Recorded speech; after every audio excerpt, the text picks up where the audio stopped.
الحمد للہ رب العالمین والعاقبۃ للمتقین والصلاة والسلام علی سید الانبیاء واشرف المرسلین وعلی آلہ الطیبین الطاہرین وصحابتہ الاکرمین اجمعین اما بعد فاعوذ باللہ من الشیطان الرجیم بسم اللہ الرحمن الرحیم الا ان اولیاء اللہ لا خوف علیہم ولا هم یحزنون الذین آمنوا وکانوا یتقون لهم البشرى في الحیاة الدنیا وفی الآخرہ لا تبدیل لکلمات اللہ ذلک هو الفوز العظیم صدق اللہ العظیم۔ محترم سامعین، الحمدللہ باب العلم انواریہ ایجوکیشنل سوسائٹی حیدرآباد دکن کے زیر اہتمام الاحسان علمی مجلہ الہ آباد کے مضامین کی ریکارڈنگ کا سلسلہ جاری ہے۔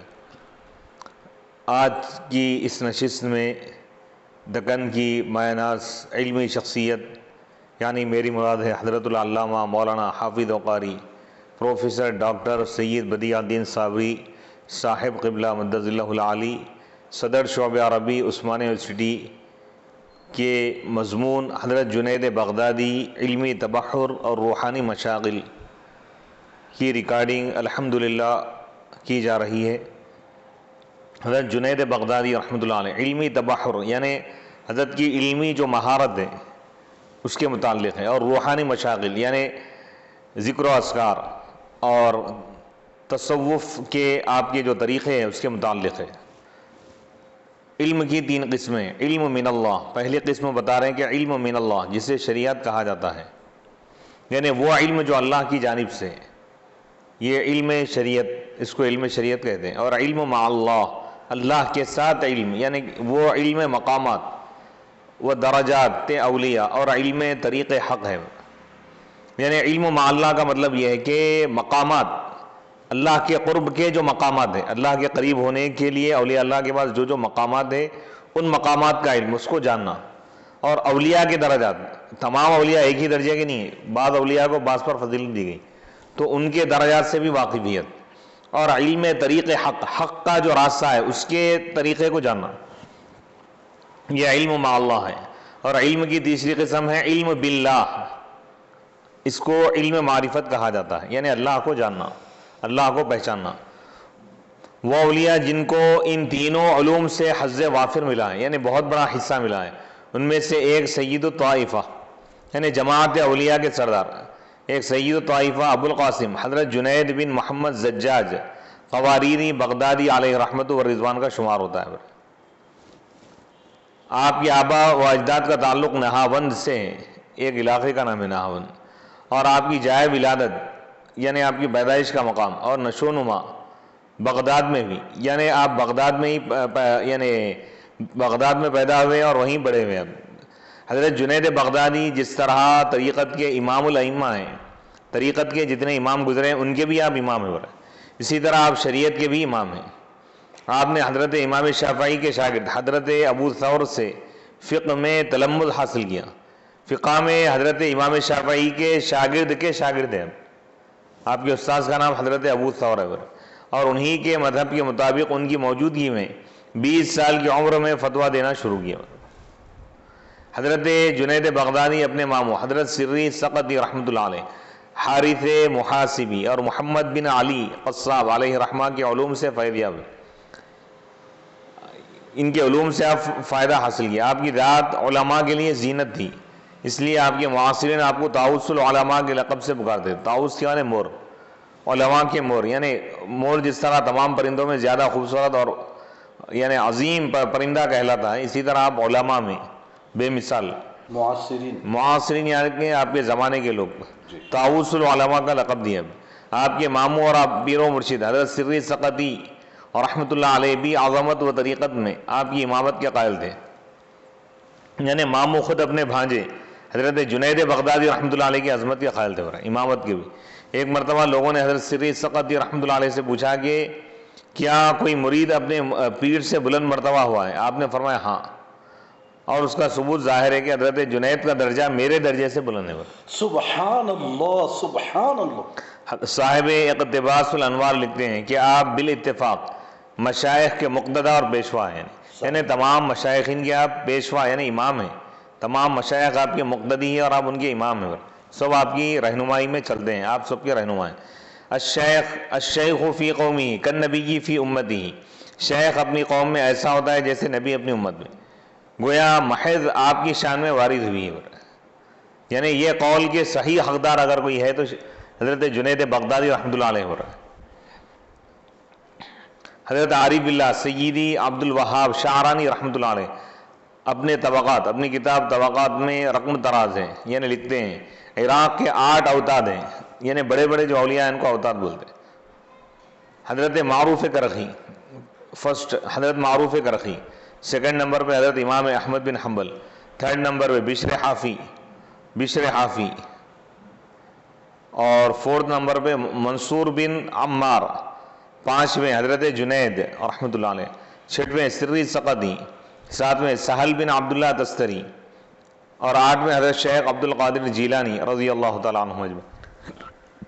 حضرت ابو عبداللہ بن خفیف فرماتے ہیں ہمارے شیوخ میں 5 کی اقتدا کرو اور باقی کو ان کی حال پر چھوڑ دو۔ 5 شیوخ کون ہیں بتا رہے ہیں؟ حارث بن اسد محاسبی، سیکنڈ نمبر پہ جنید بن محمد، تھرڈ نمبر پر ابو محمد روائم، چوتھے نمبر پر ابو العباس بن عطا، پانچویں نمبر پر عمر بن عثمان مکی علیہم الرحمہ، کیونکہ یہ لوگ علم اور حقائق دونوں کے جامع پر ہیں، علم بھی ہے ان کے پاس اور حقیقت کو بھی جاننے والے ہیں۔ یہ حقیقت سے مراد طریقت، حقیقت یہ یعنی طریقت کا ایک اعلیٰ درجہ ہے۔ جی جی۔ طریقت کے میدان میں حضرت جنید بغدادی کو وہ نمایاں مقام حاصل ہے، وہ بلند مقام حاصل ہے، بے مثال کے صاحب کشف المحجوب حضرت داتا گنج بخش لاہوری آپ کے مسلک کے متعلق ایک مستقل فصل منعقد کرتے ہوئے کہتے ہیں جنیدی مسلک و مشرب، مستقل فصل یعنی ایک باب، ایک چیپٹر ان کے متعلق لکھ رہے ہیں حضرت جنید بغدادی کے مسلک کے متعلق۔ فرماتے ہیں کہ جنیدی مسلک و مشرب تمام مذاہب میں سب سے زیادہ مشہور و معروف ہے۔ حضرت جنید بغدادی رحمۃ اللہ علیہ کا تصوف میں جو مسلک ہے ان کا جو مشرب ہے، ان کے جو افکار ہیں وہ تمام میں سب سے زیادہ مشہور و معروف ہے۔ 3 صدی کو تصوف و طریقت کا سنہری دور سمجھا جاتا ہے، یہ عظیم ترین اور عہد ساز صوفیوں کا زمانہ ہے، عہد ساز یعنی تاریخ ساز، زمانہ بنانے والے ہیں لوگ۔ جی۔ اس زمانے میں صوفیہ کی خانقاہوں کا قیام بھی شروع ہوا بنا۔ حضرت علامہ جامی کے ایک بیان کے مطابق صوفیہ کے سرخیل یعنی سردار اور امام حضرت شیخ جنید بغدادی رحمۃ اللہ علیہ نے بھی اپنی خانقاہ قائم کی تھی۔ آپ کا سب سے بڑا کارنامہ غلو پسند صوفیہ کی بدعملی سے تصوف کی تطہیر اور تجدید ہے، یعنی جو تصوف میں اس قدر غلو کرتے تھے، جو لوگ جو تصوف کو شریعت سے بالکل ہٹا کے پیش کرتے تھے اور شریعت کے خلاف عمل کر کے تصوف اس کو قرار دیتے تھے، تو حضرت جنید بغدادی رحمۃ اللہ علیہ اس وقت آپ نے تصوف کی حقیقت کو قرآن و حدیث کی روشنی میں اور عملی طور پر آپ نے اس طور پر پیش فرمایا کہ لوگ صحیح حقیقی صوفی اور جو جعلی صوفی ہے دونوں کو آسانی سے پہچان لیا۔ سبحان اللہ۔ اس طریق کی حفاظت کے لیے آپ نے عمل پر خوب زور دیا، یعنی آپ نے یہ بتا دیا کہ اگر اعمال شریعت کے خلاف ہے تو وہ صوفی ہو نہیں سکتا۔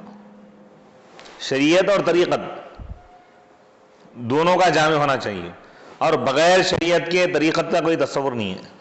ایک مرتبہ ایک شخص معرفت کا ذکر کرتے ہوئے کہہ رہا تھا اہل معرفت ترقی کرتے کرتے ایسے مقام پر پہنچ جاتے ہیں کہ نیکی اور تقرب الی اللہ کے لیے حرکت کرنا بند کر دیتے ہیں۔ اس کی مراد یہ تھی کہ انہیں عمل کی ضرورت نہیں ہوتی، تو آپ نے فرمایا یہ ان لوگوں کا قول ہے جو اعمال کے ساقط ہو جانے کے قائل ہیں، یعنی اعمال معاف ہو جاتے بولتے جو لوگ، اور یہ میرے نزدیک بڑا گناہ ہے۔ یعنی حضرت کے پاس چاہے ولی کتنے بھی بڑے مقام پر فائز ہو جائے، شریعت اس کو معاف نہیں ہو سکتی صوفی کو، اور شریعت کا وہ سخت زیادہ پابند ہوتا ہے، یعنی شریعت پر کمال کا نام، کمال عمل کا نام یہ طریقت ہے۔ سبحان اللہ سبحان اللہ۔ یعنی شریعت پر مکمل طور پر عمل کرنے کا نام ہی طریقت ہے، کوئی اور چیز نہیں ہے طریقت۔ تو آپ نے فرمایا یہ ان لوگوں کا قول ہے جو اعمال کے ساقط ہو جانے کے قائل ہیں، یعنی بعض گمراہ فرقے ایسے ہیں جو یہ کہتے ہیں کہ ایک مقام پر آ گیا تو اس کو عمل کی ضرورت نہیں، ایسا نہیں ہے۔ آخری سانس تک کسی کے لیے شریعت معاف نہیں ہو سکتی، اور یہ میرے نزدیک بڑا گناہ ہے۔ اس بات کے قائل سے وہ شخص بہتر ہے جو چوری کرتا ہے اور زنا بھی، کیونکہ عارفین باللہ نے اعمال کا حکم اللہ سے لیا ہے اور اعمال میں اسی کی طرف رجوع کرتے ہیں، اور اگر میں 1000 سال بھی اسی کی طرف رجوع کرتے ہیں عارف باللہ نے، عارفین باللہ یعنی اللہ کو جاننے والے، اللہ کو پہچاننے والے جو اولیاء ہے، اعمال کا حکم اللہ ہی کے بارگاہ سے لیتے ہیں لوگ، اللہ ان کو حکم دے رہا کہ عمل کرو، جی، اور اعمال میں اسی کی طرف رجوع کرتے ہیں۔ عمل جب کرتے ہیں اللہ کی طرف ان کی توجہ ہوتی ہے، اللہ کی ذات ان کو مقصود ہوتی ہے، اور اگر میں 1000 سال بھی زندہ رہوں تب بھی ذرہ برابر بھی نیک اعمال کو ترک نہ کر سکوں گا، مگر یہ کہ درمیان میں کوئی بات حائل ہو جائے، حائل ہو جائے کوئی بات، یعنی میں جب تک زندہ رہوں گا شریعت کا کوئی عمل نہیں چھوڑوں گا، اس پر مکمل طور پر عمل کروں گا، مگر یہ کہ درمیان میں کوئی بات، یعنی خدا کی طرف سے کوئی بات اگر ہو جائے، یعنی کہ میرے اختیار کے باوجود میں اگر نہ کر سکا تو وہ تو معذور ہے نا بھائی، جی جیسے بیمار ہو گئے روزہ نہیں رکھ سک رہے، جی، طویل بیماری آ گئی کہ ان تندرست ہی نہیں ہوا تو اب روزہ اس کے لیے وہ نہیں ہوگا، فرض نہیں ہوگا۔ جی، آپ فرمایا کرتے تھے مخلوق پر سارے راستے بنے سوائے ان کے جو رسول اللہ صلی اللہ علیہ وسلم کے نقش قدم پر چلے ہو رہے۔ آپ نے صوفیہ کا لباس یعنی خرقہ پہن کر بدعملی کا شکار ہونے والوں کی سخت مذمت فرمائی۔ حضرت محبوب الہی کے ملفوظات افضل الفوائد میں منقول ہیں کہ ایک دفعہ حضرت جنید علیہ الرحمہ سے پوچھا گیا کہ خرقہ قابل اعتبار ہے یا نہیں، فرمایا نہیں۔ پوچھا گیا کیوں؟ قابل اعتبار، قابل اعتبار ہے نہیں ہے، یعنی جو پگڑی وغیرہ جو بنی جاتی ہیں خلافت وغیرہ دیتے وقت جی، مشائخین کے درمیان، یہ اس کا اعتبار ہے یا نہیں ہے؟ تو آپ نے فرمایا کہ نہیں۔ پوچھا گیا کیوں؟ فرمایا اس لیے کہ بہت سے خرقہ پوش، خرقہ پہننے والے ایسے ہیں جن سے افعال قبیحہ سرزد ہوتے ہیں، برے اعمال برے، اور قیامت کے وقت ان کے سامنے، اب یہاں پہ بتا رہے ہیں کہ خرقہ پوش، آپ نے فرمایا اس لیے کہ بہت سے خرقہ پوش ایسے ہیں جن سے افعال قبیحہ سرزد ہوتے ہیں، اور قیامت کے دن وہی خرقہ ان کا مدعی بنے گا، ان کے خلاف دعویٰ کرے گا، وہ جو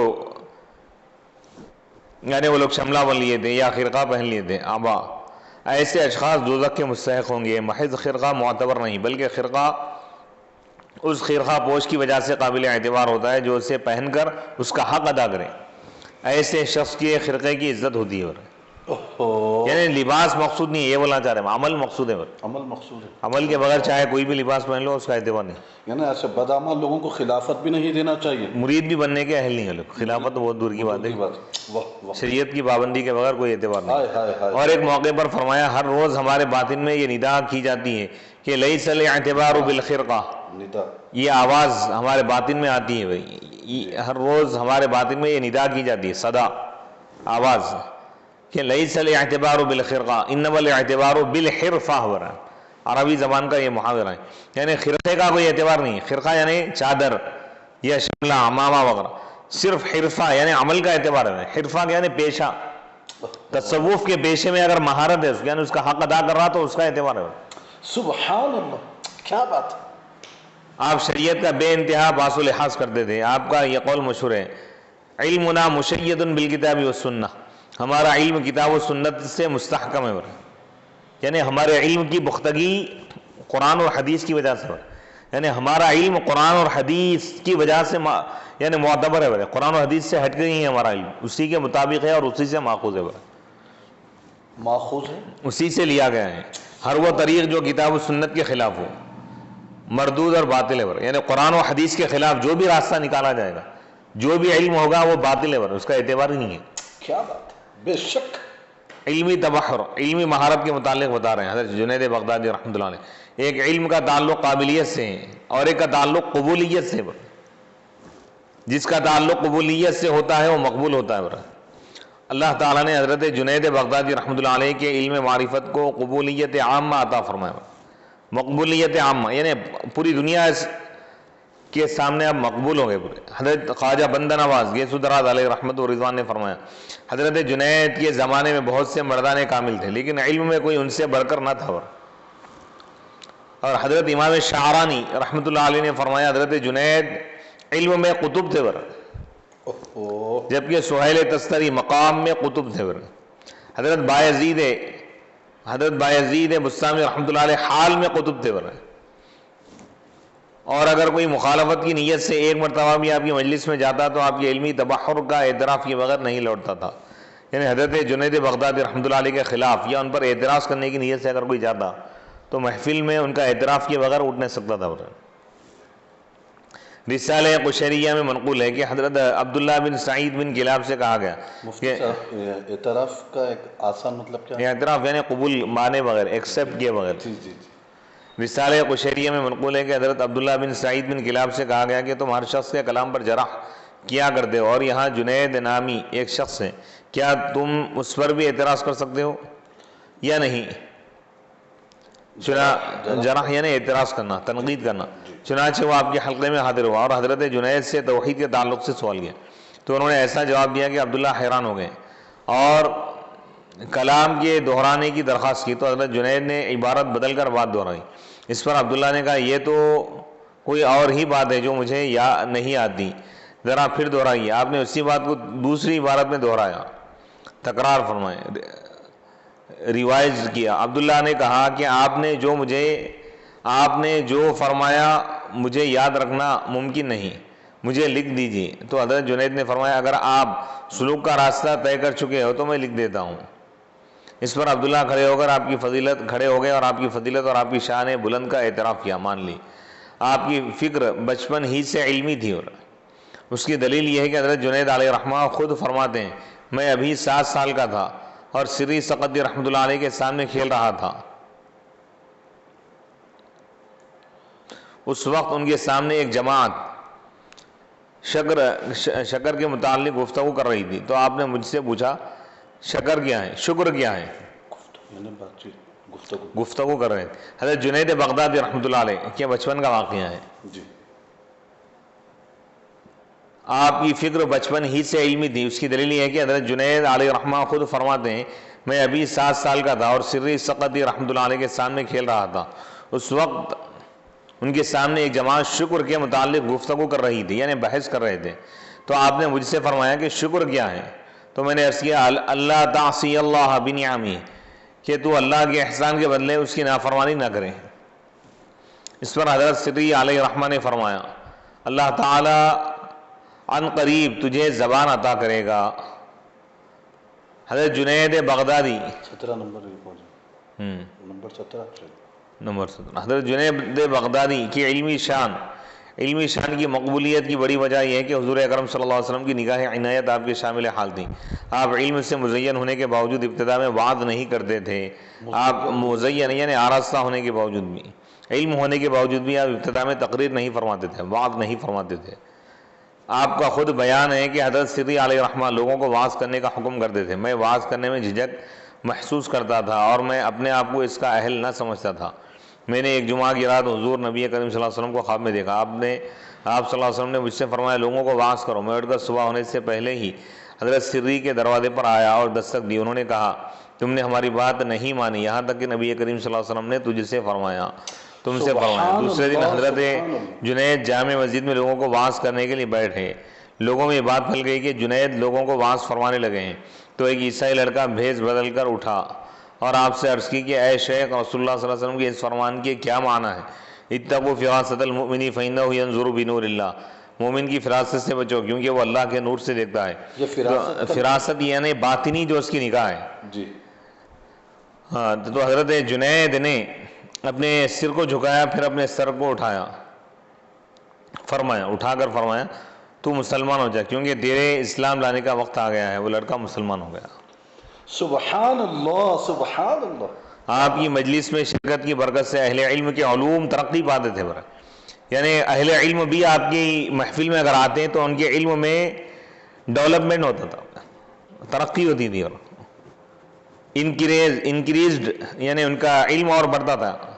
جیسا کہ حضرت ابو الحسین علی بن ابراہیم الحداد کا بیان ہے کہ میں قاضی ابو العباس بن شریح کی مجلس میں گیا تو انہوں نے اصول اور فروع کے متعلق ایسی عمدہ تقریر کی کہ مجھے اس سے بہت تعجب ہوا. اصول اور فروع یعنی دین کے جو اصول ہیں، عقائد وغیرہ. فروع سے مراد اعمال جب انہوں نے میرے اس تعجب کو دیکھا تو کہا تجھے معلوم ہے کہ یہ علم میں نے کہاں سے حاصل کیا؟ میں نے کہا آپ ہی فرما دیں. تو انہوں نے کہا یہ ابو القاسم جنید کی مجلس میں بیٹھنے کی برکت ہے. جو ان کی محفل میں بیٹھا اس کی تقریر کا یہ عالم ہے تو حضرت جنید بغدادی کا عالم کیا ہوگا. آپ نے جس جامعیت کے ساتھ تصوف اور صوفی کی تعریف کی ہے، یعنی جامع انداز میں، یہ آپ کی علمی تبحر کی دلیل ہے، علمی مہارت کی دلیل ہے. جیسا کہ کشف المحجوب میں یہ روایت ہے کہ حضرت جنید بغدادی رحمۃ اللہ علیہ نے فرمایا تصوف کی بنیاد 8 خصلتوں پر ہے، جس کے اندر 8 چیزیں ہوں گی وہ صوفی ہے. کیا ہے 8 چیزیں؟ سخاوت پہلی چیز، دوسری چیز ہے رضا، اللہ کے فیصلے پر راضی ہونا، تیسری چیز ہے صبر، چوتھی چیز ہے اشارہ، پانچویں چیز ہے غربت. غربت سے مراد یعنی اجنبی بن کر رہنا. کن فی الدنیا کأنک غریب، دنیا میں ایسے رہو جیسا کہ تم مسافر ہو، یعنی دنیا سے دل مت لگاؤ برا جا. چھٹویں چیز ہے گڈری، ساتویں چیز ہے سیاحت، ساتویں چیز ہے، اور 8ویں چیز ہے فقر. سیاحت یعنی سفر کرنا. یہ 8 خصلتیں انبیاء کی اقتداء پر ہے، یعنی 8 انبیاء کے 8 خصلتوں کو جو جمع کر لے گا وہ اپنے وقت کا صوفی اور ولی ہوگا. سخاوت حضرت ابراہیم خلیل اللہ علیہ السلام کی ہے، کیونکہ آپ نے فرزند کو فدا کیا، اولاد کو بھی قربان کر دیا، جان مال آل سب کو آپ نے قربان کر دیا. رضا حضرت اسماعیل علیہ السلام کی ہے، یعنی اللہ کے فیصلے سے راضی ہونا. اللہ فرما رہا کہ گردن کٹا دو تو آپ اف تک نہیں بولیں. اللہ کے لیے اپنی جان بھی قربان کرنے کے لیے تیار ہو، خوش ہو جانا اللہ کے فیصلے سے، راضی ہو جانا. کیونکہ بوقت ذبح اپنی جان عزیز کو بارگاہ خداوندی میں اپنی رضا سے پیش کر دیا، خوشی سے. صبر حضرت ایوب علیہ السلام کا ہے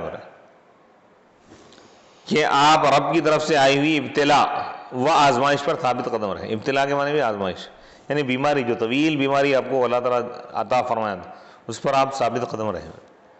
اور اشارہ حضرت زکریا علیہ السلام کا کہ حق تعالیٰ نے فرمایا اللہ تکلم الناس ثلاثۃ ایام الا رمزا، یہ اولاد طلب کیے تھے حضرت زکریا علیہ السلام. تو اللہ تعالیٰ فرمایا تھا کہ تمہاری اولاد تمہاری بیوی کے حاملہ ہونے کی علامت یہ ہوں گی کہ تم 3 دن تک بات نہیں کرو گے مگر اشارے سے. اللہ رمزا، آپ نے 3 دن لوگوں سے اشارے کے سوا کوئی کلام نہ فرمایا، 3 دن تک بات نہیں کرے.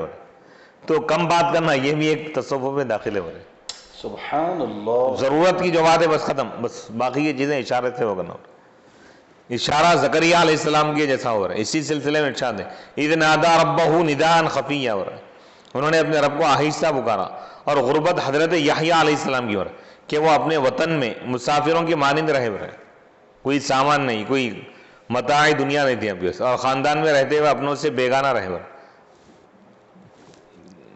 اور سیاحت حضرت عیسیٰ علیہ السلام کی کہ آپ نے یکا و تنہا مجرد زندگی گزاری. سیاحت یعنی سفر کرتے تھے حضرت عیسیٰ علیہ السلام، سامان ساتھ میں رکھتے تھے سفر کے دوران، یکتا و تنہا اکیلے سفر کیا کرتے تھے.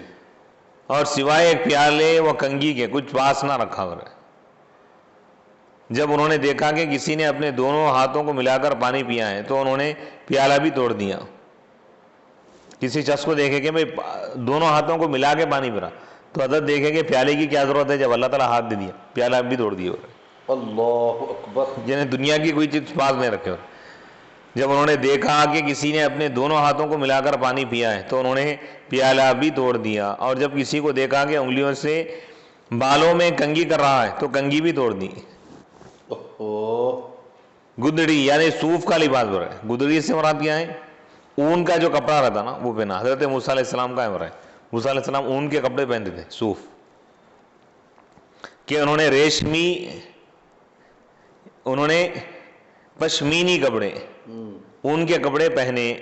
اور فقر سید عالم حضور رحمت للعالمین صلی اللہ علیہ وسلم کا ہو رہا ہے، جنہوں نے روئے زمین کے تمام خزانوں کی کنجی عنایت فرما دی گئی تھی جنہیں، اور ارشاد ہوا کہ آپ خود کو مشقت میں نہ ڈالیں بلکہ اپنے ان خزانوں کا استعمال کریں اور آرائش اختیار فرمائیں. لیکن بارگاہ الہی میں آپ نے عرض کی کہ اے خدا اس کی حاجت نہیں، میری خواہش یہ ہے کہ ایک دن پیٹ بھر کھاؤں اور تو 2 روز فاقہ کروں. یعنی زمین کے تمام خزانوں کی کنجیاں رکھنے کے باوجود، عطا کیے جانے کے باوجود بھی آپ فقر و فاقے کو، غربت کو آپ نے پسند فرمایا، بھوکے اور پیاسے رہنے کو آپ نے پسند فرمایا. یعنی یہ 8 انبیاء کی ایک ایک چیز اختیار کرنا ہے، سمجھا، جس کے اندر صوفیہ کرام یہ 8 چیزوں پہ پورا فوکس کرتے تھے لوگ. توجہ، تصوف اسی کا نام ہے. جی. اوہ، سبحان اللہ سبحان اللہ. حضرت جنید رحمۃ اللہ علیہ نے صوفی کی تعریف کرتے ہوئے فرمایا صوفی زمین کی مانند ہے جس سے نیک و بد ہر ایک راؤندتا ہے، اور وہ ابر کی مانند ہے کہ ہر ایک پر سایہ فکر ہوتا ہے، اور بارش کی طرح ہے کہ ہر ایک کو سیراب کرتا ہے. یعنی زمین پر ہر ایک آدمی چل کر جا رہا ہے، تو صوفی کو ہر ایک شخص برا بھلا بولتا، تکلیف دیتا، لیکن صوفی اس سے بدلہ نہیں لیتا. اور ابر کی مانند ہے، ابر کی طرح ہر ایک کو سایہ دیتا ہے، ہر ایک کا سہارا بنتا ہے. اور بارش کی طرح ہے کہ ہر ایک کو سیراب کرتا ہے. بارش نیک و بد ہر ایک کو اپنا پانی دے رہی ہے، سیراب کر رہی ہے نا بارش. جی. تو صوفیاء کرام بھی ایسے ہوتے ہیں. آپ نے قرب نوافل والی حدیث شریف سے استدلال کرتے ہوئے محبت کی تعریف قرب نوافل ایک نئے انداز میں تعریف کی. یعنی قرب نوافل کی جو حدیث ہے بخاری شریف کی کہ بندہ نوافل کے ذریعے میرا قرب حاصل کرتا ہے، اللہ تعالیٰ جو فرمایا نا، یعنی فرائض سے، سب سے پہلے فرائض سے قرب حاصل کرتا ہے اللہ کے پاس. فرائض یعنی قرب حاصل کرنے کے لیے سب سے پسندیدہ چیز فرائض ہے. فرائض کے بعد نوافل کے ذریعے بندہ یہاں تک میرا قرب حاصل کرتا ہے کہ میں اس سے محبت کرتا ہوں. حتی احببتہ فاذا احبب، جب میں اس سے محبت کرتا ہوں تو میں اس کے کان بن جاتا ہوں جس کے ذریعے وہ سنتا ہے، اس کے آنکھ بن جاتا ہوں جس کے ذریعے وہ دیکھتا ہے، اس کے ہاتھ بن جاتا ہوں جس کے ذریعے وہ پکڑتا ہے، اس کے پیر بن جاتا ہوں جس کے ذریعے وہ چلتا ہے، اس کی زبان بن جاتا ہوں جس کے ذریعے وہ بولتا ہے. یعنی فنا فی اللہ کا جو مقام ہے اس کی تشریح کرتے ہیں، آپ محبت کی تعریف کرتے ہوئے فرما رہے ہیں. صاحب عوارف المعارف رقم دراز ہے، لکھتے ہیں کہ حضرت جنید بغدادی رحمۃ اللہ علیہ سے محبت کے بارے میں سوال کیا گیا تو آپ نے فرمایا کہ عاشق کا اپنی صفات ترک کر کے محبوب کی صفات کو قبول کر لینا محبت ہے. اور اللہ تعالیٰ کی حدیث اپنے صفات کو ترک، یعنی عاشق بندہ اپنے صفات کو چھوڑ دینا بھی، جی چھوڑ دے، خدا کی صفات کو اختیار کرنا. بندے کی صفت کیا ہے؟ کھانا پینا. اللہ کی صفت ہے اللہ کھاتا نہیں پیتا نہیں، تو بندہ بھی بھوکا پیاسا رہنا. یہ ہے اللہ اکبر. اللہ کی صفت ہے دینا، تو بندہ بھی دینا شروع کرے گا. اللہ کی صفت ہے بے نیازی، بندہ بھی بے نیاز ہونا، دنیا کی کوئی چیز کی ضرورت ہی نہ ہو. اللہ اکبر. اللہ کی صفت ہے معاف کرنا، تو بندہ بھی بندوں کو معاف کرنا شروع کر دے. کوئی اگر تکلیف پہنچا رہا اس کو برا بھلا برا سب. یہ تصوف ہے. اور اللہ تعالیٰ کے حدیث قدسی میں اس ارشاد کا یہی مفہوم و مطلب ہے. فَإِذَا أَحْبَبْتُهُ فَكُنْتُ سَمْعَهُ الَّذِي يَسْمَعُ بِهِ كُنْتُ لَهُ سَمْعًا وَبَصَرًا. بس جب میں اس سے محبت کرتا ہوں تو اس کی سماعت و بینائی بن جاتا ہوں. کیا مطلب؟ یعنی کان تو بندے کے ہیں لیکن اس میں صفت اللہ کی آ جاتی ہے. سبحان اللہ سبحان اللہ. آنکھ تو بندے کی ہے لیکن دیکھنا خدا کا ہے. ہاں. ہر ایک کی تمنا ہے کہ اس سے معلوم ہو جائے کہ وہ رب سے کتنا قریب ہے. حضرت جنید بغدادی نے اس کا بہترین معیار اپنے اس قول سے مقرر فرمایا ہے.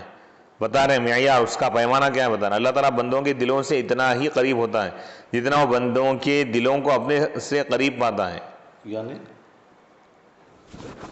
یعنی بندوں کے دلوں کے اتنا ہی قریب ہوتا ہے جتنا بندوں کے دلوں کو اپنے سے قریب پاتا ہے. یعنی اللہ تعالیٰ ہر ایک کے ساتھ ایک جیسا قریب نہیں ہو رہا ہے. جی. جس بندے کا دل اللہ کے جتنے قریب ہے اللہ بھی اس کے اتنے ہی قریب ہے. سبحان اللہ سبحان اللہ. یعنی کیا مطلب؟ کوئی بندہ دعا کر رہا اس کی دعا جلدی قبول نہیں ہو رہی، کوئی بندہ دعا بھی خالی دل میں سوچ رہا اس کا کام ہو جا رہا. کیا مطلب؟ ان اتنا قریب ہو گیا. تو اولیاء اور غیر اولیاء میں یہی فرق ہے، وہ اللہ کے قریب ہو گئے بس ختم. ان کے ارادے اور زبان ہلانے کی دیر ہے کہ ہر کام ہوتے جا رہا. اور تم یہ دیکھو کہ وہ تمہارے دل سے کتنا قریب. 92 ہاں، کہ وہ تمہارے دل سے کتنا قریب ہے. یعنی کیا بولنا چاہ رہے ہیں؟ کوئی مصیبت اگر آ گئی، پریشانی آ گئی، تم اللہ کو پکار کے دیکھو گے، تیزی سے کام ہو رہا تو سمجھ جانا کہ تم اللہ کے قریب ہو گئے. نہیں داخل ہو رہی تو سمجھنا کہ تمہارے اندر بھی کچھ کھوٹ ہے. اس کے بعد اللہ پہلے تم اللہ کے قریب ہو جاؤ، یہ بولنا چاہ رہے ہیں. بندہ جتنا اللہ کے قریب ہوگا اللہ بھی اس کے قریب ہوگا. بے شک.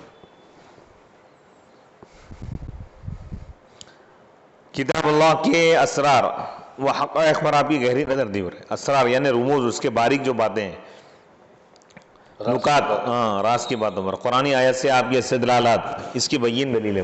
کوئی بھی مسئلے کے لیے آپ قرآن سے دلیل پیش کرتے تھے. ایک مرتبہ حضرت جنید بغدادی رحمۃ اللہ علیہ، بین دلیل ہے، واضح دلیل ہے برے.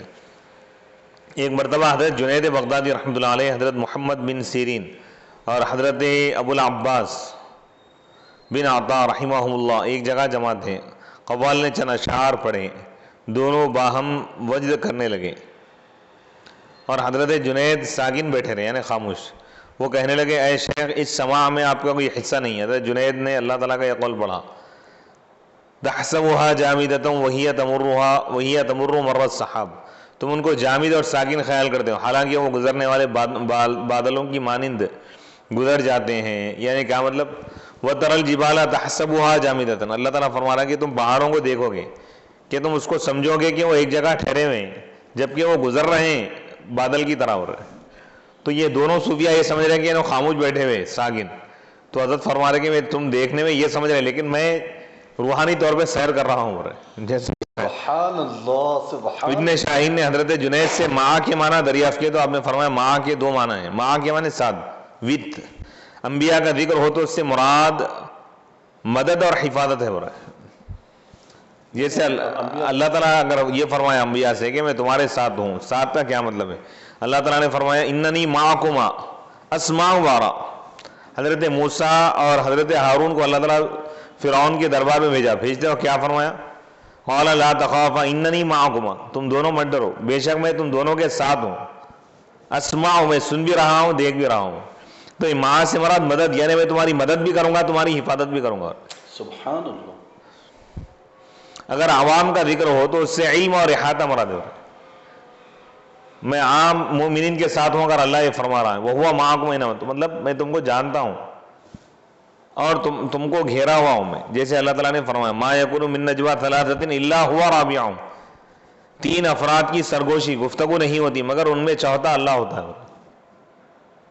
میں نے 3 افراد کی کہیں بھی 3 آدمی بات نہیں کرتے چھپ کر سرگوشی مگر وہاں پر چوتھا اللہ ہوتا ہے ہو رہا ہے. کیا مطلب؟ اللہ ان کی گفتگو جانتا ہے ہو رہا ہے. حضرت جنید بغدادی رحمۃ اللہ علیہ کا بیان ہے کہ ایک دن میں حضرت سری سقطی رحمۃ اللہ علیہ کی خدمت میں حاضر ہوا.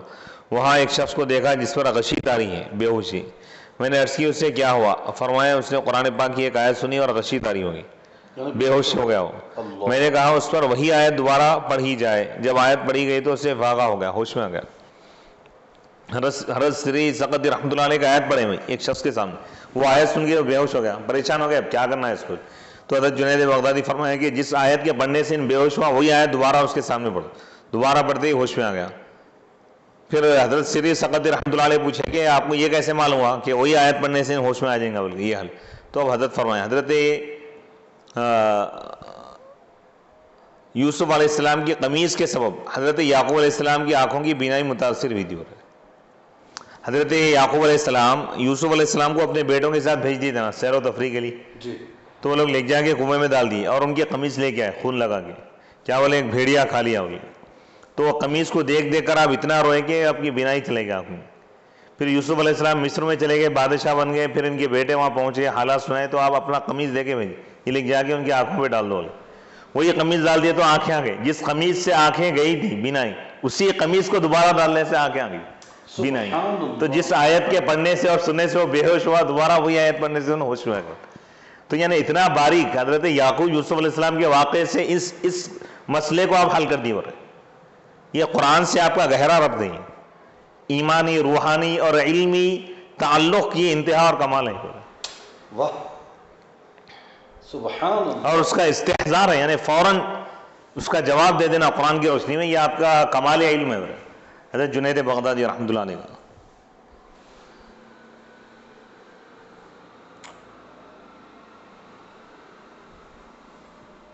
پھر اسی سے بینائی درست ہے. آپ نے اسے بہت پسند فرمایا. حضرت سری سقطی رحمۃ اللہ علیہ بہت خوش ہو گئے. یعنی اس سے یہ معلوم ہو رہا ہے کہ صوفیہ جو پہلے کے جو صوفیہ تھے شریعت سے لا علم نہیں تھے، لوگ نابلد نہیں تھے، بلکہ پہلے شریعت کا علم حاصل کر کے اس میں مہارت حاصل کر کے پھر تصوف میں بھی ماہر بنتے تھے. لوگوں نے حضرت جنید جنید قدس سرہ العزیز سے پوچھا کہ آپ اس شخص کے بارے میں کیا کہتے ہیں؟ قدس سرہ العزیز کا معنی کیا ہے؟ اللہ ان کے باطن کو اور پاک صاف رکھیں، پاک صاف فرمائیں۔ پوچھا گیا کہ آپ اس شخص کے بارے میں کیا کہتے ہیں جس کے پاس دنیا کے مال میں سے صرف ایک پرانی کھجور۔ ایک سوال مفتی صاحب کہ یہ قدس سرہ العزیز جو ہے نا، تو یہ زندہ لوگوں کے لیے بھی کہا جا سکتا ہے، صرف زندہ لوگوں کے لیے ہی کہا جا سکتا ہے، نیک بزرگوں کے لیے، یا ان کے پردہ فرمانے کے بعد بھی اس جملے کو استعمال کیا جا سکتا ہے؟ عموماً تو کیا ہے بھئی، یہ جو دعائیہ جملے وفات پانے کے بعد ہی استعمال کرتے ہیں، جیسے رحمۃ اللہ علیہ وغیرہ ہے۔ تو مگر یہاں پر حضرت جنید بغدادی رحمۃ اللہ علیہ واقعات ہے نا، ابھی تو یہ جو واقعہ ہے کہ نہیں بھئی، اب ہم جو بیان کر رہے ہیں ان کے وصال کے بعد بیان کر رہے ہیں نا بھئی، قدس سرہ العزیز اس لیے کہا جا رہا ہے۔ لوگوں نے حضرت جنید قدس سرہ العزیز سے پوچھا کہ آپ اس شخص کے بارے میں کیا کہتے ہیں جس کے پاس دنیا کے مال میں سے صرف ایک پرانی کھجور کی مقدار چبانے کے لیے رہ گیا ہو؟ فرمایا کہ مکاتب غلام ہی رہے گا، اگرچہ کہ اس پر ایک درہم باقی رہے۔ میں نے ابھی غلام ہی ہے وہ ایک کھجور بھی نہیں رہنا اس کے پاس۔ جیسے ایک تصور، ایک شریعت کا مسئلہ ہے، حضرت اس میں یہ بتا رہے ہیں کہ اس دور میں غلام اور باندیوں کا ایک وہ تھا، ایک سلسلہ تھا۔ تو غلام کی آزادی کے لیے کبھی اس کا آقا یہ شرط لگاتا، مکاتب اس غلام کو کہتے ہیں جس سے اس کا آقا یہ کہے، یہ لکھ کر دے دے کہ اگر تو اتنی رقم ادا کرے گا، اگر تو 5,000 روپے دے دے گا تو آزاد ہے بھائی، یا کوئی بھی رقم متعین کر کے۔ اب 5,000 میں اگر ان 100 روپے بھی اگر باقی، 4,999 روپے بھی دے دیا انہوں، 1 روپیہ بھی اگر باقی ہے، ان غلام ہی رہے گا۔ تو حضرت یہ بتانا چاہ رہے ہیں کہ صرف ایک پرانی کھجور کی مقدار چبانے کے لیے رہ گیا تو یہ کمال کی بات نہیں ہو رہی، وہ بھی ختم کر دینا، صدقہ خیرات کر دینا۔ تو ابھی غلامی چاہیے، تمام چیزیں لٹا دیا تو غلامی سے آزاد ہوں گا، اللہ کے بعد آزاد ہو جائیں گے۔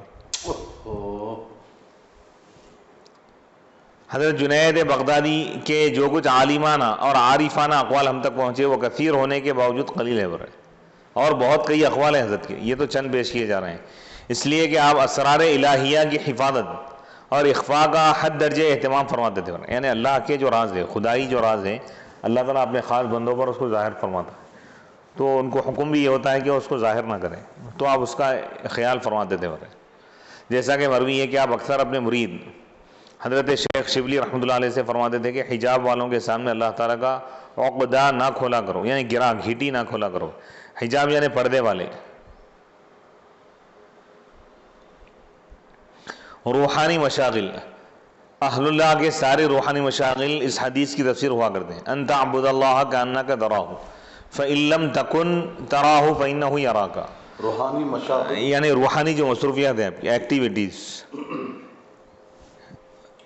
تو اللہ کی عبادت اس طرح کرو گویا کہ تو اسے دیکھ رہا ہے، اور اگر تجھ سے یہ نہ ہو سکے تو یہ تصور رکھ کہ وہ تجھے دیکھ رہا ہے۔ احسان یہی ہے بھئی۔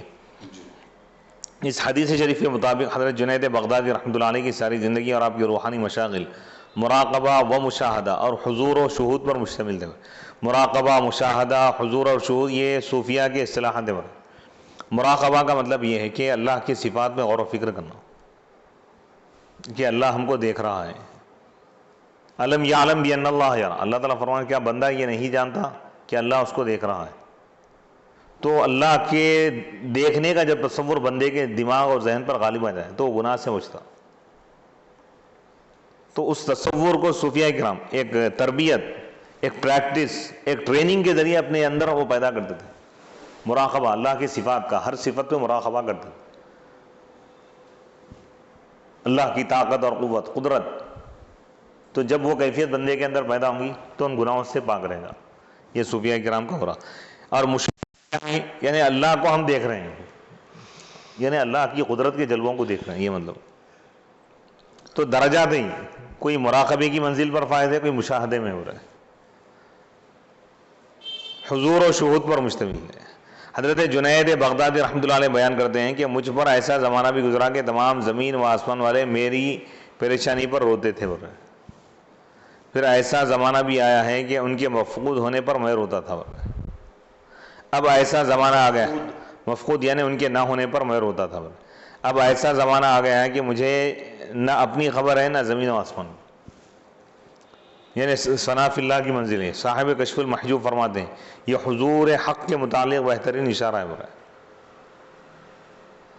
افضل الفوائد ملفوظات. حضرت محبوب الہی کی روایت کے مطابق حضرت جنید بغدادی رحمۃ اللہ علیہ نے فرمایا 10 سال میں بیابان میں پھرتا رہا, جنگلوں میں, اور دل کی نگہداشت کرتا رہا.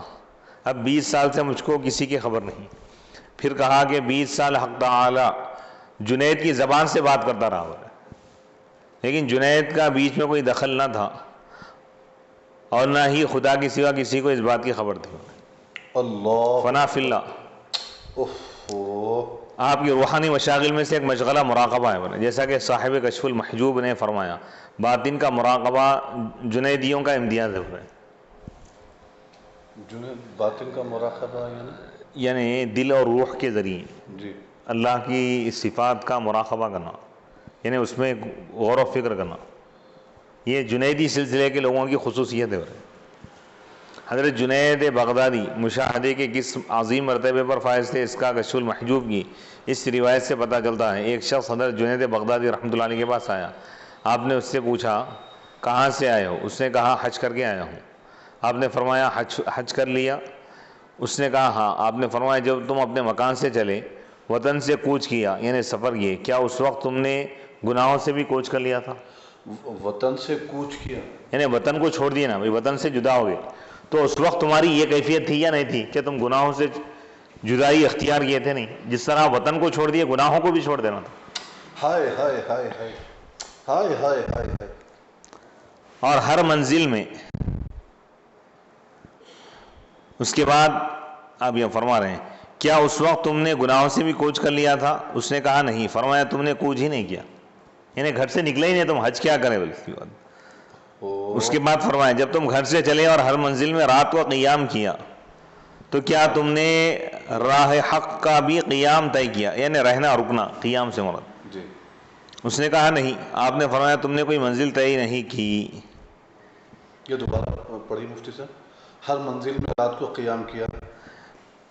ہر منزل یعنی جیسا اس دور میں پیدل سفر کرتے تو ایک مقام پہ جی لوگ رات میں رک جایا کرتے تھے تو اس کو منزل کہا جاتا. جی ہر منزل میں رات کو قیام کیا تو کیا تم نے راہ حق کا قیام بھی طے کیا؟ جیسا یہ منزل طے کر رہے وہ منزل بھی طے کیا نہیں کیا روحانی سفر کی. جی جی جی. تو اس نے کہا نہیں. آپ نے فرمایا تم نے کوئی منزل طے نہیں کی. اللہ. پھر فرمایا جب تم نے میقات سے احرام باندھا, میقات احرام باندھنے کی جو جگہ ہوتی جو مقام متعین ہے, میقات سے احرام باندھا تو کیا بشری صفات سے جدا ہو گئے تھے؟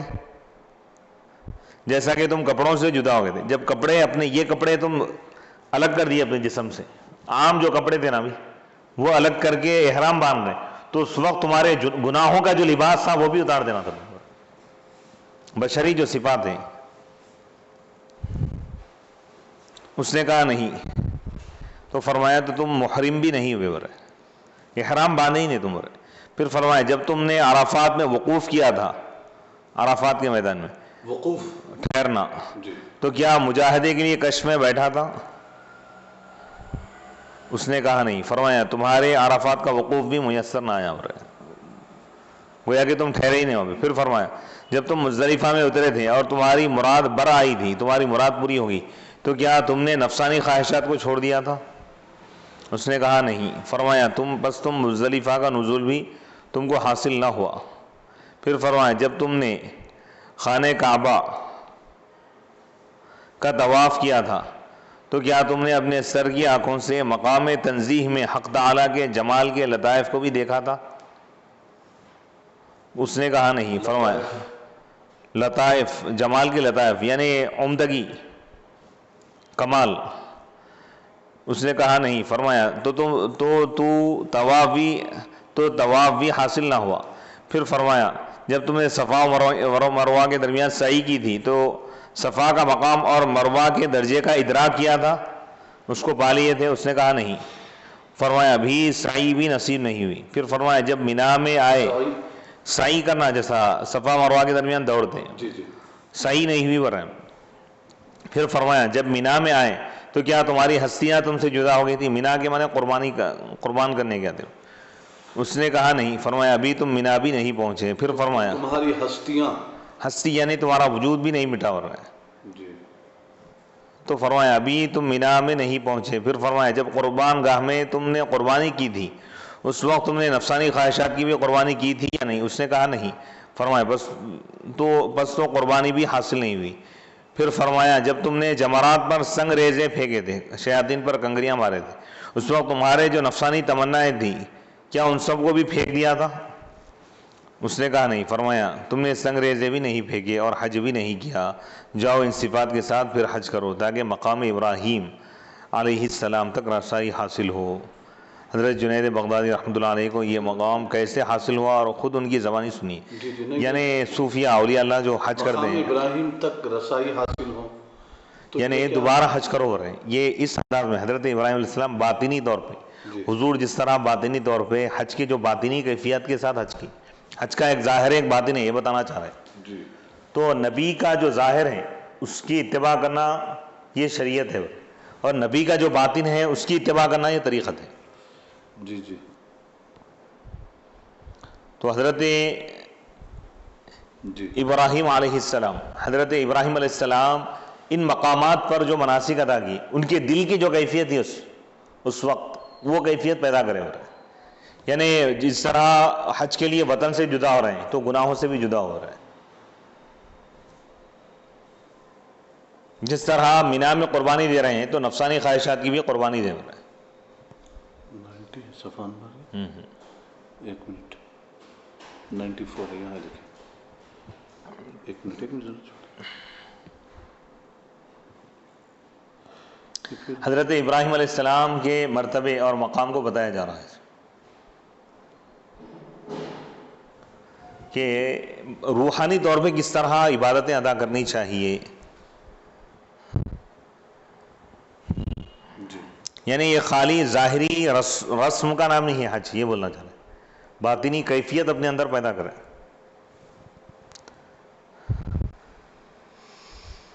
حضرت جنید بغدادی کو یہ مقام کیسے حاصل ہوا، خود ان کی زبانی سنیے. کسی نے آپ سے پوچھا آپ نے یہ علم کہاں سے حاصل کیا؟ آپ نے اپنے گھر کی سیڑھی کی طرف اشارہ کر کے فرمایا اس سیڑھی کے نیچے اللہ کے سامنے 30 سال بیٹھے رہنے سے. کیا مطلب؟ عبادتوں میں، ذکر الہی میں باطن کو پاک صاف کرتے. صوفیہ کرام کی عبادتوں میں جو کمال پیدا ہوتا ہے علم کے ساتھ، وہ لوگ جو اخلاص اپنے دل میں پیدا کر کے پوری دنیا سے کٹ کے اللہ سے جو جڑ جاتے ہیں، اس سے ان کو اللہ کی صفات کا فیضان ملتا ہوں، صفات الہی کے مظہر بن جاتے ہیں. آپ کی ساری زندگی مجاہدوں سے تعبیر ہے. جیسا کہ آپ نے فرمایا ہم نے یہ علم تصوف قیل و قال کے ذریعے حاصل نہیں کیا. مجاہدوں سے تعبیر ہے یعنی مجاہدے مشقت نہیں کی بھائی، جی جی، تکلیفیں اٹھائیں، تکلیفیں مصیبتوں کو برداشت کیا اس میں. جی.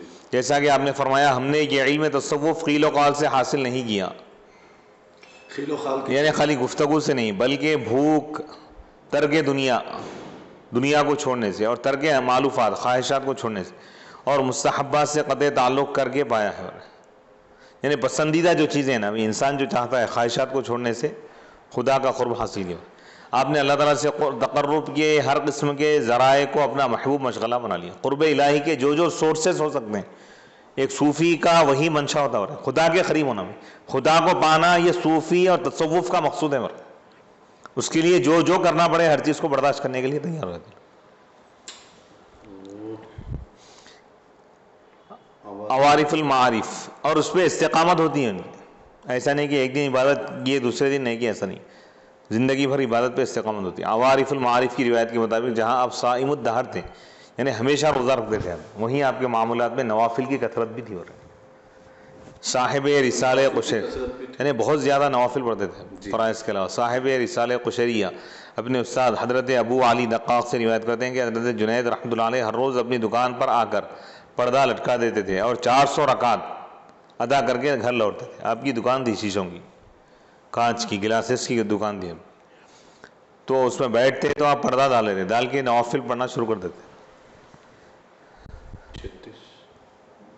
قیامت کے دن مصیبتوں کا ثواب کیا ہے، اس کی حقیقت. یعنی تجارت میں بھی عبادت کیا کرتے تھے.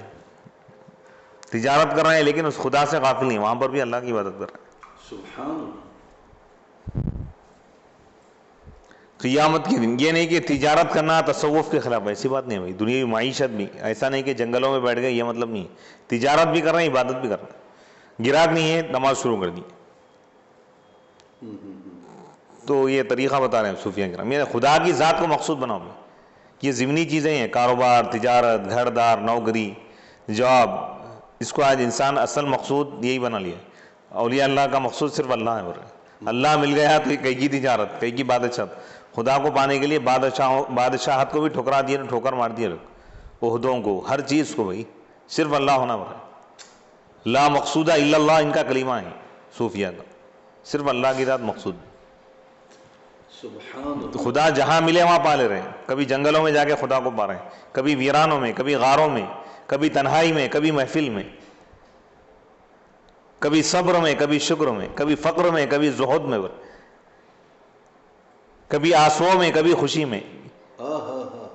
یہ خدا کو پانے کے ان کے طریقے. قیامت کے دن مصیبتوں کا ثواب کیا ہے؟ اگر اس کی حقیقت معلوم ہو جائے تو انسان نعمت کے ملنے سے بڑھ کر مصیبت کے آنے پر رب کا شکر ادا کرے گا. اللہ اکبر. جیسا کہ بزرگوں کا معمول ہے. چنانچہ اسرار الاولیاء ملفوظات حضرت خواجہ فرید الدین مسعود گنج شکر رحمۃ اللہ علیہ میں منقول ہے کہ جب حضرت خواجہ جنید بغدادی قدس سرہ العزیز بخار، درد یا کسی اور مصیبت میں مبتلا ہوتے تو شکرانے میں اس روز 1000 رکعت نماز ادا کرتے تھے. اللہ اکبر. بڑھاپے میں بھی آپ کے شوق و ذوق اور عبادت میں کوئی فرق نہیں آیا. صاحب کشف المحجوب روایت کرتے ہیں کہ حضرت جنید بغدادی رحمۃ اللہ علیہ جب بوڑھے ہو گئے تو اس بڑھاپے میں بھی جوانی کے کسی ورد کو نہ چھوڑا. معاملات میں کوئی فرق نہیں ہے. یعنی زندگی کا کوئی بھی موڑ ہو اور کوئی بھی سیزن ہو، بچپن ہو یا جوانی ہو یا بڑھاپا ہو اور دنیاوی کوئی بھی موسم ہو، ان کی عبادت، ان کی ریاضت اور ان کی استقامت اور ان کے اوراد و وظائف میں کوئی فرق نہیں لاتا تھا. یہ محبت الہی کے پہچانے والے. سبحان اللہ سبحان اللہ. لوگوں نے عرض کی شیخ اب آپ بوڑھے ہو گئے ہیں، کمزور ہو گئے ہیں، ان میں سے کچھ نوافل چھوڑ دیجئے. انہوں نے فرمایا یہی تو وہ چیز ہے جن کو ابتدا میں کر کے اس مرتبے کو پایا ہے. ابتدا یعنی شروع میں یہ اعمال کر کے ہی تو آج اس مقام پہ پہنچے ہم. اس کو کیسا چھوڑ سکتا ہوں؟ سبحان اللہ سبحان اللہ. اب یہ ناممکن ہے کہ انتہا پر پہنچ کر اس سے دست بردار ہو جائے. یعنی معلوم یہ ہو رہا ولایت کے چاہے کسی اعلیٰ سے اعلیٰ مقام پر پہنچ جائے، فرائض تو بہت دور کی بات ہے، نوافل بھی اولیاء نے چھوڑ دے. اب اس مقام پہ چھوڑ دیے بھائی، اس کی کیا ضرورت؟ ایسا منقول نہیں بنے کسی. واہ واہ واہ. 95 سبحان اللہ. جب آپ کے ہاتھ میں تسبیح دیکھی گئی تو کسی نے عرض کی باوجود اس قدر شرف و عظمت کے کیا آپ بھی اپنے ہاتھ میں تسبیح رکھتے ہیں؟ آپ نے جواب دیا ہاں، جس راستے سے ہم اللہ تک پہنچے ہم اس سے ہرگز نہیں چھوڑیں گے. یعنی تسبیح کے دانوں کے ذریعے، تسبیح کے ورد کے ذریعے آپ خدا تک پہنچے. آپ کا دن جس طرح نمازوں سے معمور تھا، آپ کی راتیں بھی اللہ کے ذکر سے روشن تھی.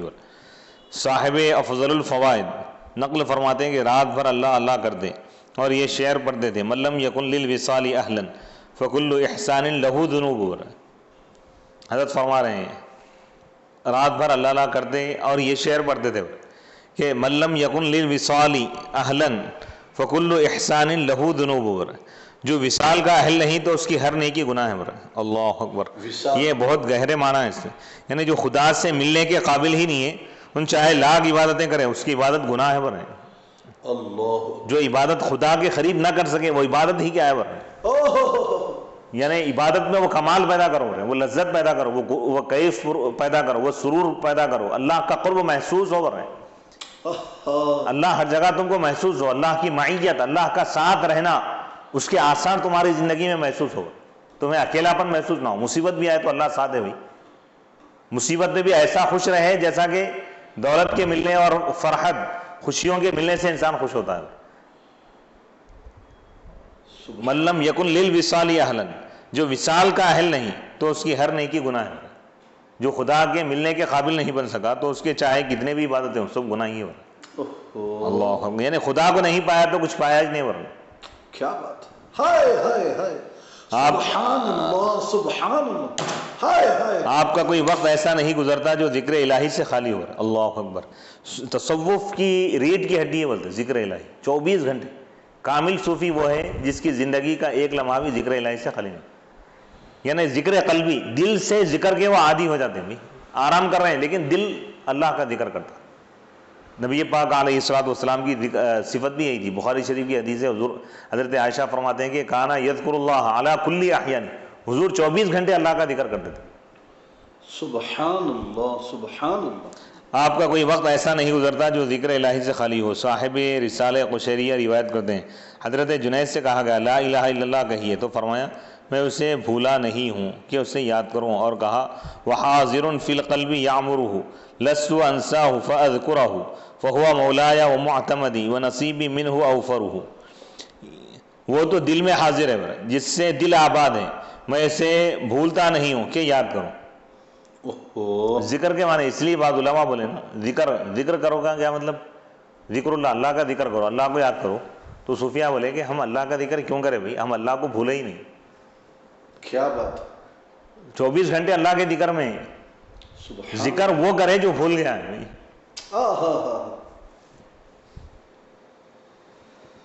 فرما رہے ہیں وہ تو دل میں حاضر ہے برے جس سے دل آباد ہے، میں اسے بھولتا نہیں ہوں کہ یاد کروں. وہ میرا مولا اور میرا سہارا ہے اور مجھے اس سے وافر حصہ ملتا ہے برے، یعنی بہت بڑا حصہ ملتا ہے اس کے فیض کا، اس کے کرم کا. آپ عبادت کی طرح مخلوق کی دل جوئی و حاجت روائی کو بھی فرض سمجھتے تھے برے. صوفی کے وقت واحد میں 2 فرض منصبی ہوتے ہیں بھائی. ایک تو اللہ کی عبادت کرنا، اللہ کو راضی کرنا، دوسری طرف مخلوق کی مدد کرنا. خدا سے فیض پانا، مخلوق میں فیض بانٹنا. یہ صوفیہ کی، یہ نہیں کہ اللہ سے مل گئے مخلوق سے بالکل کٹ گئے، ایسا نہیں. مخلوق سے مل گئے خدا سے کٹ گئے، ایسا نہیں. دونوں سے حسن ارتباط کا نام تصوف ہے. خدا سے کے ساتھ بھی اچھے، بندوں کے ساتھ بھی اچھے. تصوف یہی ہے بھائی. سبحان اللہ سبحان اللہ. آپ عبادت کی طرح مخلوق کی دل جوئی و حاجت روائی کو بھی فرض سمجھتے تھے. لوگوں کے کام بنانا، لوگوں کے کام آنا. جیسا کہ صاحب اسرار الاولیاء لکھتے ہیں حضرت خواجہ جنید بغدادی قدس سر العزیز جب سجادے پر بیٹھ کر یاد حق میں مشغول ہو جاتے، یعنی جانی ماز پر، اور کوئی آ جاتا تو چھوڑ کر باتیں کرنے لگتے اور باتوں میں ہی جس حاجت کے لیے آتا پوری کرتے. جب وہ واپس چلا جاتا تو آپ تلاوت میں مشغول ہوتے. سماع بھی آپ کا روحانی مشغلہ تھا برائے، یعنی اچھے اللہ اس کے رسول کی تعریف پر مشتمل روحانی گفتگو پر مشتمل جو اشعار ہوتے ہیں وہ سنتے تھے. آپ کا روحانی مشغلہ تھا. اگرچہ زندگی کے آخری حصے میں اس کی شرط نہ پائے جانے کی وجہ سے ترک کر دیا. حضرت خواجہ بندہ نواز یسوع دراز علیہ رحمٰن کی ایک روایت کے مطابق آپ نے سماع کو طیب العیش مع اللہ قرار دیا ہے، اللہ کے ساتھ بہترین وقت گزارنا ہے.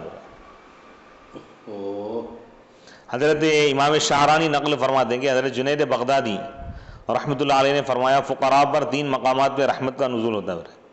فقراء اولیاء پر سماع کے وقت، کیونکہ وہ صرف حق سے ہی سنتے ہیں اور صرف وجہ سے ہی کھڑے ہوتے ہیں.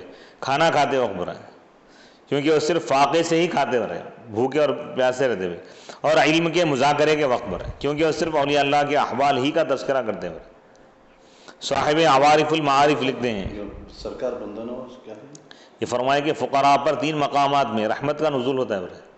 رحمت کہاں نازل ہوتی ہے؟ کس وقت؟ سماع کے وقت پر، کھانا کھاتے وقت، اور علم کے مذاکرے کے وقت. علمی گفتگو جہاں ہوتی تھی وہاں پر بھی خدا کی رحمت نازل ہوتی ہے. صاحب عوارف المعارف لکھتے ہیں کہ لوگوں نے آپ سے دریافت کیا کہ پوچھا کہ پہلے تو آپ سماع سے رغبت رکھتے تھے یعنی دلچسپی، اب کیوں چھوڑ دیا ہے؟ تو انہوں نے فرمایا کہ میں کس کے ساتھ سنتا تھا اور کن لوگوں سے سنتا تھا. خود ہی فرمایا کہ ان کے اہل کے ساتھ سنتا تھا، پھر جب ایسے لوگ ناپید ہو گئے تو چھوڑ دیا، یعنی اس قابل لوگ نہیں رہے تو اس لیے میں سماع نہیں سن رہا ہوں. آپ کی علمی مشاغل کا ایک حصہ تصنیف و تعلیم بھی تھا. حضرت جنید بغدادی اس دور میں نہیں تھا تو آج کے دور میں کون ہو سکتا؟ آپ کی علمی مشاغل کا ایک حصہ تصنیف و تعلیم بھی تھا، یعنی اتنی مصروفیت، ہزارہ رکعتیں نوافل پڑھنے کے باوجود بھی آپ علمی کتابیں لکھا کرتے تھے. مختلف کتب میں آپ کی تصانیف کی جو فہرست ملتی ہیں وہ یہ ہے کتاب الرسائل ہے. حضرت کی کتابیں، حضرت جنید بغدادی رحمۃ اللہ علیہ کی کتاب کا نام ہے کتاب الرسائل. دوسری کتاب امثال القرآن، تیسری کتاب معانی الہمم، چوتھی کتاب المقصد الی اللہ تعالی، پانچویں کتاب کتاب العمدہ، چھٹویں کتاب کتاب الخوف، ساتویں کتاب کتاب الورع، آٹھویں کتاب کتاب الرہبان، نویں کتاب کتاب المحبت صلی اللہ. بوقت وفات آپ کے روحانی مشاغل کی کیفیات قابل رشک ہے. یعنی انتقال کے وقت. افضل الفوائد ملفوظات، حضرت محبوب الہی رحمۃ اللہ علیہ میں یہ کیفیت تفصیل سے بیان کی گئی. جب حضرت خواجہ جنید بغدادی رحمۃ اللہ علیہ کا آخری وقت قریب آ پہنچا تو وضو کر کے سجدہ کیا اور روئے. لوگوں نے پوچھا سید طریقت، آپ اس قدر طاعت و عبادت کی ہے آپ نے، پھر یہ رونے کا مقام کون سا ہے؟ فرمایا میرے لیے اس گھڑی سے بڑھ کر اور کوئی احتیاج کا وقت نہیں. پھر قرآن شریف پڑھنا شروع کیا، یعنی ضرورت کا وقت نہیں. پھر قرآن شریف پڑھنا شروع کیا. لوگوں نے آپ سے پوچھا کہ آپ اس وقت قرآن شریف پڑھتے ہیں؟ آپ فرمایا میرے لیے اس سے بڑھ کر اور کیا ہوگا، کیونکہ میں دیکھتا ہوں کہ ابھی میری عمر کا صحیفہ لپیٹا جائے گا اور میری 70 سالہ طاعت و عبادت ہوا میں بادل سے لٹکی ہوئی دکھائی دے رہی ہے جس سے ہوا ہلا رہی ہے. ایک طرف پل صراط ہے اور ایک طرف ملک الموت اور قاضی عدل انصاف کرنے والا جج، اور سامنے راہ ہے، راستہ ہے. مجھے معلوم نہیں کہ مجھے کس راہ سے لے جایا جائے. بعد ازاں جب قرآن شریف ختم کیا تو سورہ بقرہ کی 70 آیتیں اور پڑھی. جب وقت بالکل قریب آ پہنچا تو حاضرین نے عرض کی کہ اللہ کہیں، تو فرمایا اللہ کہیے، تو فرمایا میں اسے بھولا نہیں. پھر تسبیح پڑھتے ہوئے انگلیاں بند کرنی شروع کی. جب 4 بند کر چکے تو سبابہ یعنی یہ جو شہادت کی انگلی سیدھی کر کے بسم اللہ الرحمن الرحیم پڑھے اور آنکھیں بند کر کے جان دوست کے حوالے کر دی، جان دوست کے حوالے کی، یعنی کلمہ طیبہ پڑھتے ہوئے وصال فرمائے. نہلاتے وقت غسال نے چاہا کہ خواجہ جنید رحمۃ اللہ علیہ کی آنکھوں میں پانی پہنچائے. آواز آئی کہ ہمارے دوست سے ہاتھ اٹھا لے، جو آنکھ ہمارے نام پر بند کی ہے وہ ہمارے حکم کے سوا نہیں کھلے گی. بعد ازاں خواجہ جنید کو خواب میں ایک شخص نے دیکھ کر پوچھا کہ آپ کو منکر نکیر سے کس طرح خلاص ہوئی؟ فرمایا کہ جب 2 فرشتے آئے، یعنی چھٹکارا کس طرح ملا؟ فرمایا کہ جب 2 فرشتے آئے اور مجھ سے پوچھا کہ تیرا رب کون ہے تو میں نے ان کی طرف مسکرا کر دیکھا اور کہا جس روز اس نے الست بربکم پوچھا تھا اس روز میں نے بلا کہہ دیا تھا، اب تم پوچھنے آئے ہو کہ تمہارا رب کون ہے. جو بادشاہ کو جواب دے چکا ہو اسے بادشاہ کے غلاموں سے کیا گھبرانا، آج میں بھی اسی کی زبان سے جواب دیتا ہوں. یہ سن کر فرشتے چلے گئے اور کہا ابھی یہ عاشق محبت کے نشے میں ہے. فرشتے کہہ کے چلے گئے. اور آپ کی وفات شنبے کے دن،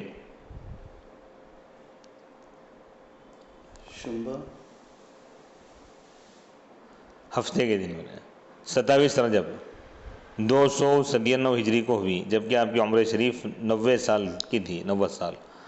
وصلی اللہ تعالی علی خیر خلقہ. ختم. یہ تھوڑا حوالے پڑھ دیجیے. اس مضمون کے لیے ان کتابوں سے استفادہ کیا گیا. طبقات الاولیاء، سراج الدین ابو حفص عمر علی المصری المعروف بابن الملقن، صفحہ 1110. الرسالۃ القشیریہ للامام ابی القاسم عبد الکریم بن حوازن القشیری، دار الکتب العلمیہ، بیروت لبنان، صفحہ نمبر 50. 600 بولتے رہیے. 5 نمبر 6 7. کشف المحجوب، نمبر 3 کتاب کشف المحجوب. نمبر 4 اقتباس الانوار. نمبر 5 طبقات امام شعرانی. نمبر 6 الرسالۃ القشیریہ. 7 کشف المحجوب. 8 مجلہ الاحسان. 9 الرسالہ القشیریہ. یعنی یہاں جو حوالے آئے ہیں جو اقوال وغیرہ اس کے دیے جا رہے ہیں. 8 نمبر کا ذرا پورا پڑھیے. نمبر 8 مجلہ الاحسان، شاہ صفی اکیڈمی، خانقاہ عارفیہ الہ آباد. جی. اور حاشیہ نمبر جو 11 ہے افضل الفوائد ملفوظات حضرت محبوب الہی نظام الاولیاء رحمۃ اللہ علیہ، حشت بحشت. حاشیہ نمبر 12 اسی مصدر سے افضل الفوائد. حاشیہ نمبر 13 تحصیل التعرف فی معرفت الفقہ والتصوف، حضرت شاہ عبد الحق محدث دہلوی رحمۃ اللہ علیہ کی. حاشیہ نمبر 14 جوامع الکلم ملفوظات حضرت خواجہ بندہ نواز گیسو دراز رحمۃ اللہ علیہ. حاشیہ نمبر 15 طبقات امام شعرانی رحمۃ اللہ علیہ. حاشیہ نمبر 16 رسالہ قشیریہ. 17 رسالہ قشیریہ. 18 رسالہ قشیریہ. 19 رسالہ قشیریہ، 20 کشف المحجوب، 21 عوارف المعارف، 22 عوارف المعارف حضرت شیخ شہاب الدین سہروردی رحمۃ اللہ علیہ، خلیفہ حضرت پیران پیر غوث اعظم دستگیر، 22 23 بھی عوارف المعارف ہے۔ کشف المحجوب 24، حاشیہ نمبر 25 رسالہ قشیریہ، 26 طبقات امام شعرانی، 27 سبع سنابل شریف میر سید عبد الواحد بالگرامی، 28 طبقات امام شعرانی، 29 مشکات المصابیح کتاب الایمان، 30 کشف المحجوب، 31 افضل الفوائد، 32 کشف المحجوب ہشت بہشت، 32 کشف المحجوب، 33 کشف المحجوب، 34 رسالہ قشیریہ، 35 عوارف المعارف، 36 رسالہ قشیریہ، 37 اسرار الاولیاء ملفوظات بابا فرید الدین مسعود گنج شکر رحمۃ اللہ علیہ، 38 کشف المحجوب، 39 رسالہ قشیریہ طبقات الاولیاء، 40 افضل الفوائد، 41 رسالہ قشیریہ، 42 اسرار الاولیاء، 43 جوامع الکلم، 44 طبقات امام شعرانی، 45 عوارف المعارف، 46 الفہرست لابن ندیم مع حاشیہ، 47 راحت القلوب ملفوظات بابا فرید الدین مسعود گنج شکر رحمۃ اللہ علیہ، 48 مقدمہ عوارف المعارف، 49 افضل الفوائد۔ وصلی اللہ تعالی علی خیر خلقہ سیدنا محمد وعلی آلہ وصحبہ وبارک وسلم اجمعین والحمد للہ رب۔ اللہ سے دعا ہے کہ اللہ تعالی ہم سب کو صوفیہ اور اولیاء کے تعلیمات سے فیض یاب ہونے کی اللہ ہم کو توفیق عطا فرمائے، قرآن و حدیث اور حقیقی تصوف کا فیضان، اولیاء اللہ کا فیضان ہم کو عطا کرے، ان کے امن پسندانہ تعلیمات اور ان کے وہ تعلیمات جو بندے کو خدا سے جوڑ دیتی ہے، اللہ کے قریب کرتی ہے، ان تعلیمات کو سمجھنے اور اس پر عمل کرنے، اس کو اپنانے اور اس کو دوسروں تک پہنچانے کی اللہ ہم سب کو توفیق عطا فرمائے۔ ان صوفیاء کاملین، اولیاء کاملین کے صدقے طفیل اللہ تعالی ہم کو اپنا خاص قرب اللہ تعالی عطا فرمائے، اور جو اس کام میں حصہ لے رہے ہیں اللہ ان کو جزائے خیر عطا فرمائے۔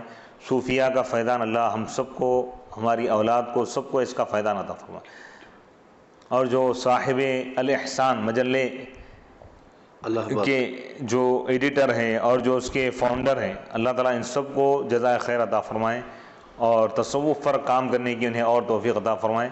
وصلی اللہ تعالیٰ علی خیر خلقہ سیدنا محمد وآلہ وصحبہ اجمعین والحمد للہ۔ یہ جو لیکچر سیریز سلسلہ جو ہمارا جاری ہے، یہ کمتر سید محمد عبد الواسع حسینی امان اللہ یعنی میری دختر سیدہ ذاکیہ فاطمہ حسینی کے تکمیل نکاح کے مسرت موقع کی مناسبت سے یہ لیکچر سلسلہ بھی جاری ہے، انشاءاللہ آگے بھی جاری رہے گا۔